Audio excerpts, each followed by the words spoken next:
Drage Prekmurke in Prekmurci, spoštovane prebivalke in prebivalci Prekmurja.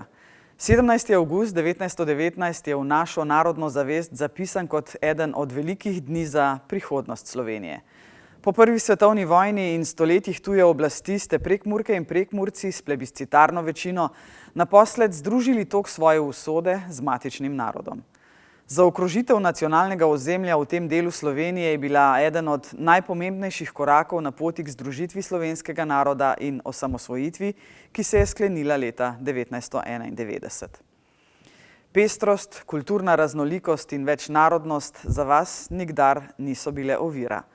So del večstoletnega značaja te regije in dediščina ljudi, ki so svoj obstoj utemeljili na skupnih vrednotah. Več kot stoletje po združitvi Prekmurja ostaja regija sožitja in sobivanja ter čezmejnega sodelovanja, ki je zgled Evropi in svetu ter vsem nam. Na to smo izjemno ponosni.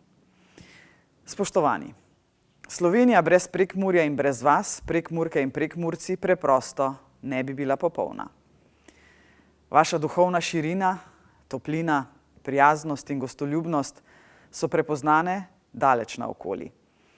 Malo je krajev, kjer ljudje še dan danes pozdravijo naključnega neznanca na ulici. V Prekmurju je to še vedno v zavesti ljudi in tako zelo vesela sem, da s takšnimi dobrimi ljudmi delimo usodo življenja in razvoja v demokratični Sloveniji. Drage Prekmurke, dragi Prekmurci, iskrene čestitke za vaš in naš državni praznik. Vsem želim, da ga praznujemo s ponosom in hvaležnostjo, da je ta čudovita regija del Slovenije, ljudje pa dragoceni člani naše skupnosti. Veselim se leta Osorej in državne proslave, ki bi morala biti vsakoletna, saj gre za praznik, ki po mojem prepričanju obeležuje enega od temeljev naše državnosti, združitev naroda. Hvala tudi vsem tistim, ki se poklanjate narodnim buditeljem tistega časa in vsako leto pripravljate praznovanja in proslave. Tudi to je skozi vsa leta ohranjalo ponos in narodno zavest, ki jo čutim vsakič, ko obiščem Prekmurje. Srečno Prekmurke in Prekmurci, srečno Prekmurje.